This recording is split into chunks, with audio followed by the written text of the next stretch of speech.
Speed time and distance का part 33। Problem, एक आदमी 61 किलोमीटर की दूरी का कुछ भाग, प्रश्न को ठीक से समझो। एक आदमी 61 किलोमीटर की दूरी का कुछ भाग 4 किलोमीटर प्रति घंटे की चाल से पैदल चलकर एवं कुछ भाग 9 किलोमीटर प्रति घंटे की चाल से साइकिल चलाकर 9 घंटे में तय करता है। पैदल तय की गई दूरी ज्ञात कीजिए। हिसाब को समझा? एक आदमी को 61 किलोमीटर की दूरी तय करना है, समझा?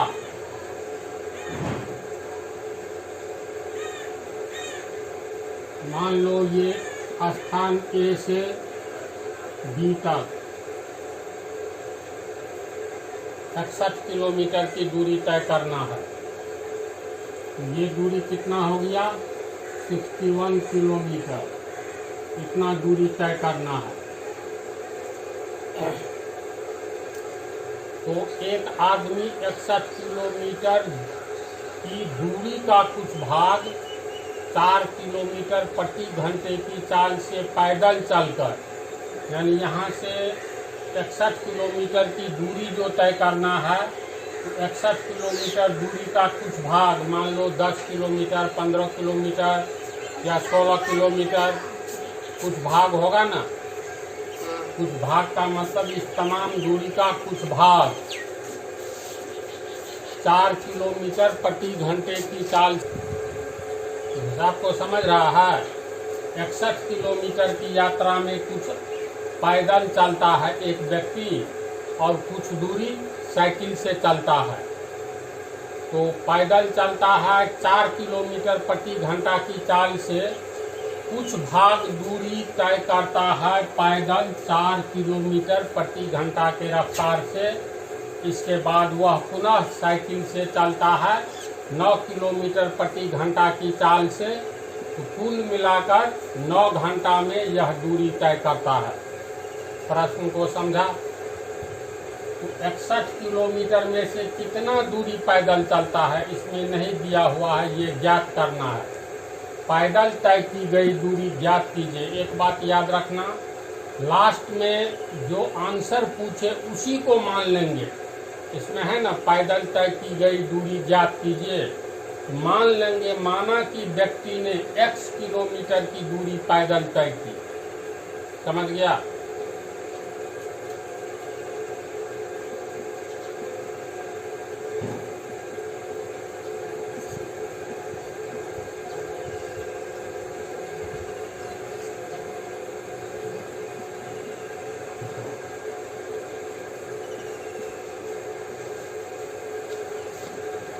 x किलोमीटर की दूरी पैदल तय की।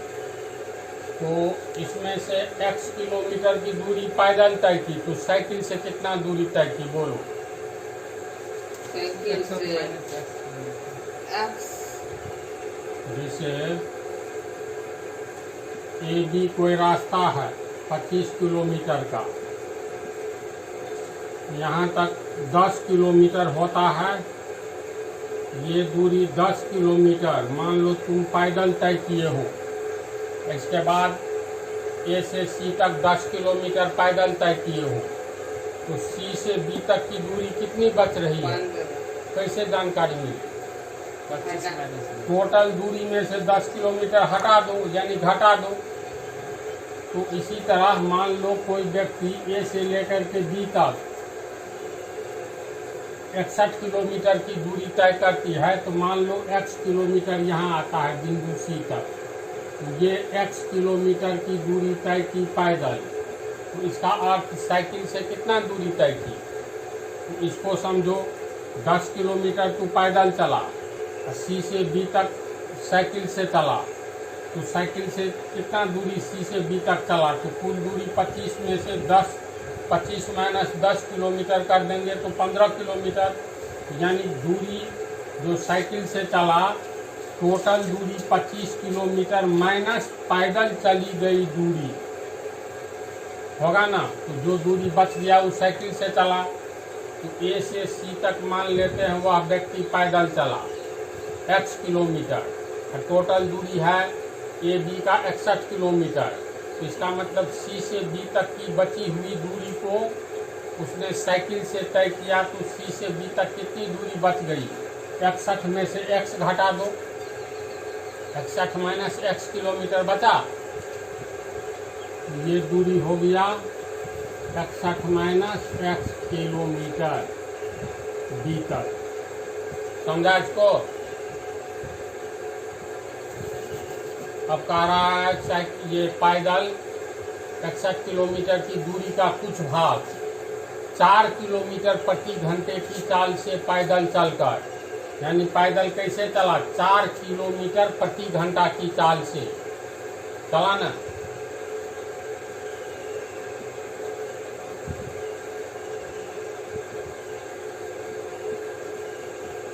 व्यक्ति की पैदल चाल, यानी पैदल जो चलता है ऑन फुट,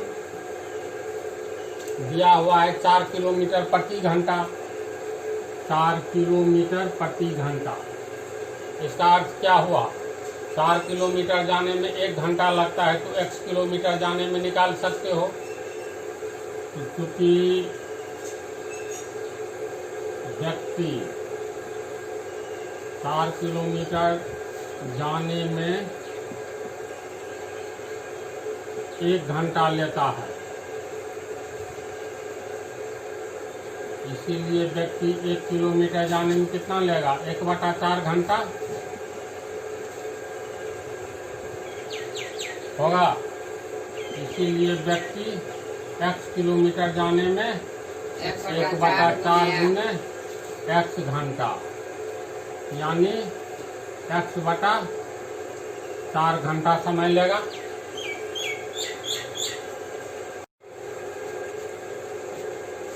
यहाँ पर x/4 घंटा यानी x किलोमीटर पैदल जाने में लगा समय x/4 घंटा हुआ। अब व्यक्ति के साइकिल की चाल कितना है? तो दिया हुआ है 9 किलोमीटर प्रति घंटा, यानी 9 किलोमीटर जाने में 1 घंटा लगता है साइकिल से 9 किलोमीटर जाता है 1 घंटा में।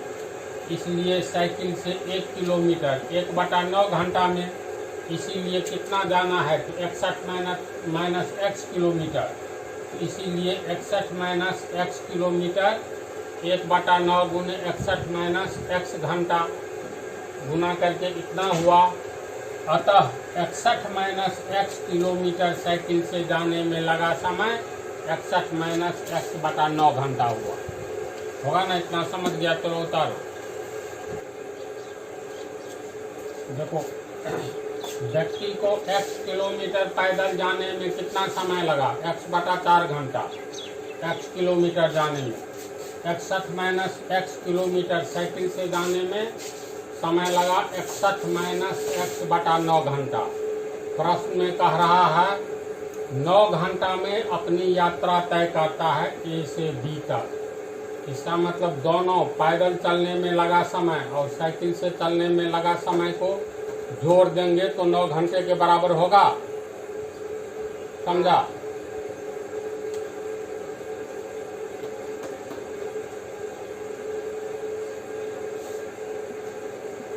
अब प्रश्न से पूरी यात्रा में व्यक्ति को लगा समय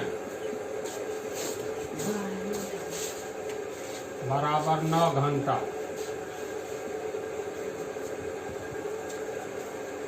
पूरी यात्रा में व्यक्ति को जो समय लगा है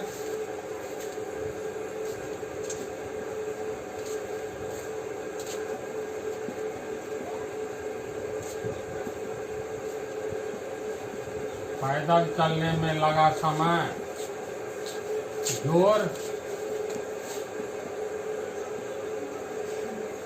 साइकिल से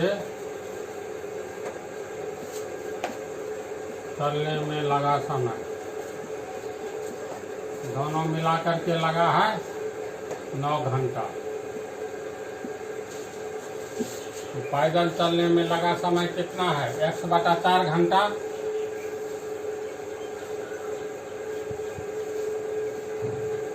और साइकिल से चलने में लगा समय है 61 माइनस x बटा 9 घंटे, टोटल हो गया मिला करके 9 घंटा। इस इक्वेशन को समझा,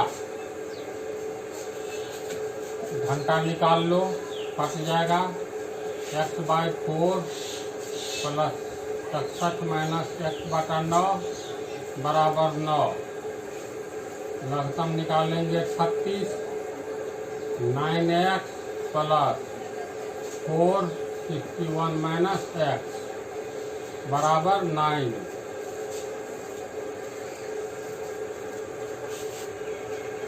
अब हो गया तुमको 9x प्लस एक चौका 4, 6 चौका 24, 244 प्लस माइनस माइनस 4x, तीसरा गुना हो जाएगा तो 36 गुने 9,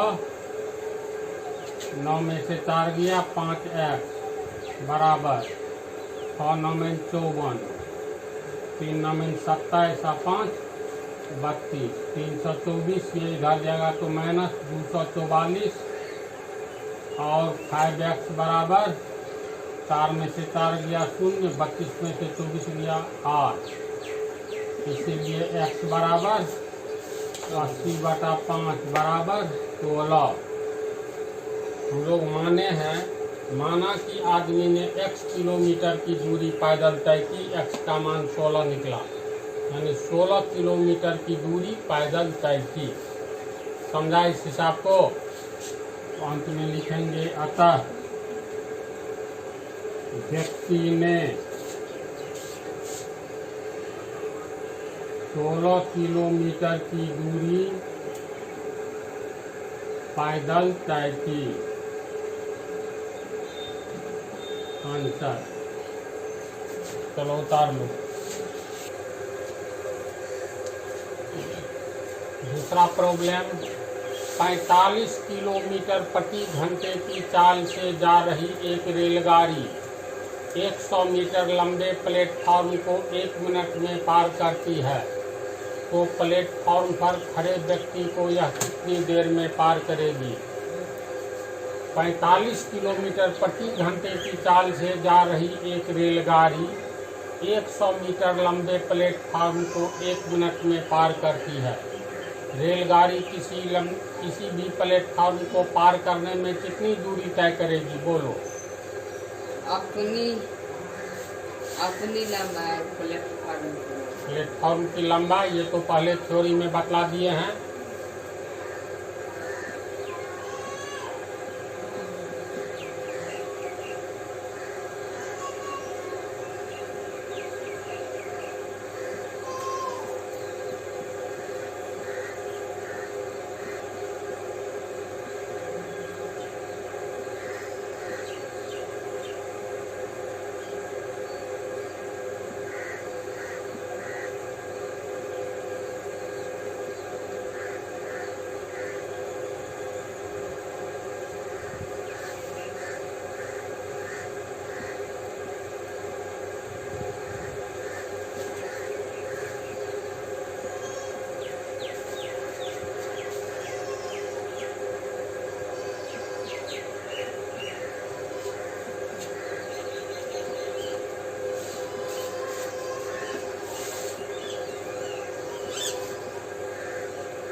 देखो,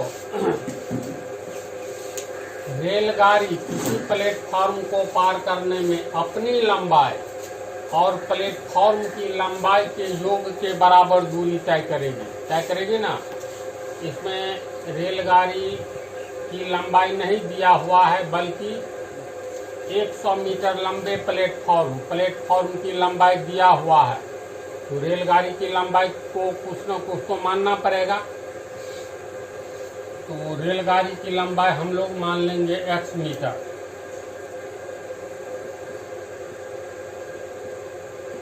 माना कि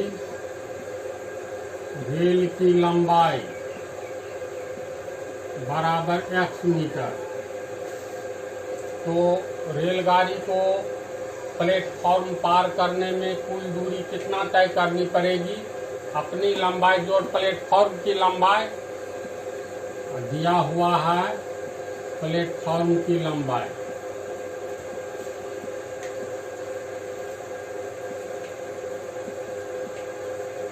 एक 100 मीटर।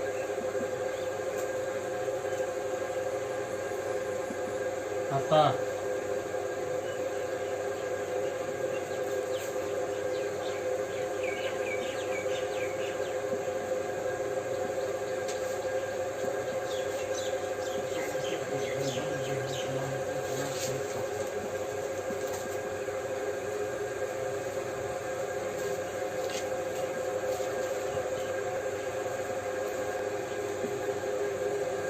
चलो ध्यान दो, रेल द्वारा प्लेटफॉर्म को पार करने में तय की गई दूरी बराबर रेल की लंबाई जो प्लेटफॉर्म की लंबाई। रेल की लंबाई हम लोग मान लिए हैं x मीटर, और प्लेटफॉर्म की लंबाई है 100 मीटर।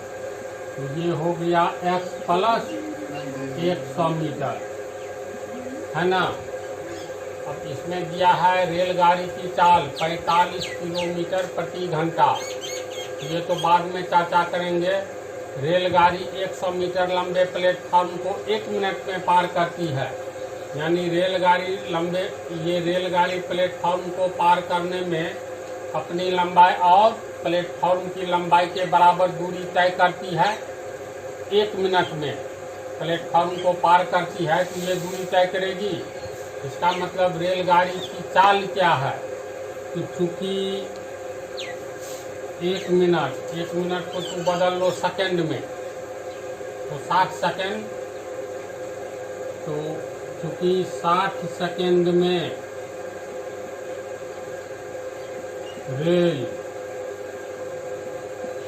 प्लेटफॉर्म को पार करने में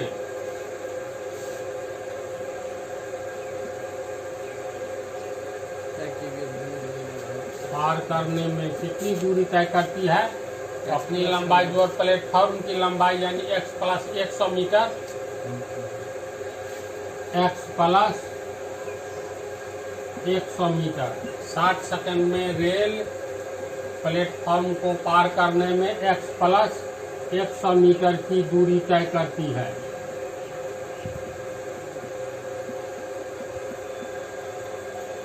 इसीलिए 1 सेकंड में रेल प्लेटफॉर्म को पार करने में एक नियम से x प्लस 100 बटा 60 मीटर की दूरी तय करेगी ना। तो इकाई समय में तय की गई दूरी रेल की चाल कहलाएगी। अतः रेल की चाल 1 सेकंड में कितना, तो x प्लस 100 बटा 60 मीटर, यानी x प्लस 100 बटा 60 मीटर प्रति सेकंड। समझा इसको। ये हो गया समीकरण 1। प्रश्न के अनुसार देखो रेल की चाल क्या है, तो 45 किलोमीटर प्रति घंटा। प्रश्न से रेल की चाल 45 किलोमीटर प्रति घंटा। इसको सेकंड में कैसे बदलेंगे, तो 3600 सेकंड में 45,000 मीटर जाती है। 45 किलोमीटर का मतलब 45,000 मीटर, क्योंकि 3600 सेकंड में रेल 45 किलोमीटर हो गया, 45,000 मीटर जाती है। इसीलिए 1 सेकंड में 45,000 बटा 3600 मीटर कितना जाएगी, 20 कट गया। 450 बटा 36 को काटेंगे 9 से, तो ये हो गया, तुमको 9 से काटेंगे तो 50 9 से काटेंगे तो 4 मीटर प्रति सेकंड। फिर ये कटेगा 2 से, तो 25 बटा 2 मीटर प्रति सेकंड। समझा इसको। अतः रेल की चाल प्रश्न से रेल की चाल बराबर 25/2 मीटर प्रति सेकेंड। समीकरण 2। समीकरण 1 में रेल की चाल ये निकला है, समीकरण 2 में ये निकला है, तो एक और समीकरण 1 और 2 से दोनों बराबर होगा। तो चलो पहले इसको उतारो। देखो समीकरण 1 और 2 से दोनों तो रेल की चाल है, तो अब समीकरण 1 एवं 2 से x + 100 बटा 60 मीटर प्रति सेकेंड बराबर 25/2 मीटर प्रति सेकेंड। तो उसमें मीटर प्रति सेकेंड दोनों ओर है, तो ये कट जाएगा यानी हट जाएगा। ये बच गया x + 100 बटा 60 बराबर 25/2।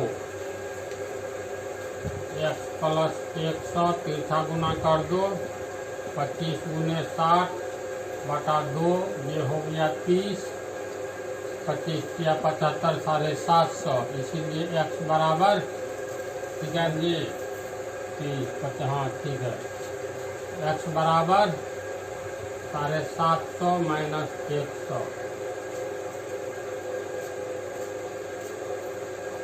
बराबर हो गया 650। यानी x हम लोग किसको माने थे? रेल की लंबाई को माने थे। तो रेल की लंबाई निकल गया 650 मीटर।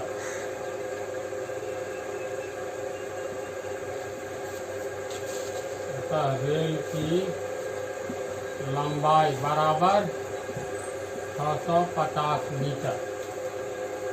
अब इसमें कह रहा है प्लेटफॉर्म पर खड़े एक व्यक्ति को यह कितनी देर में पार करेगी। तो किसी भी व्यक्ति को या पोल को रेलगाड़ी पार करने में कितनी दूरी तय करती है? अपनी लंबाई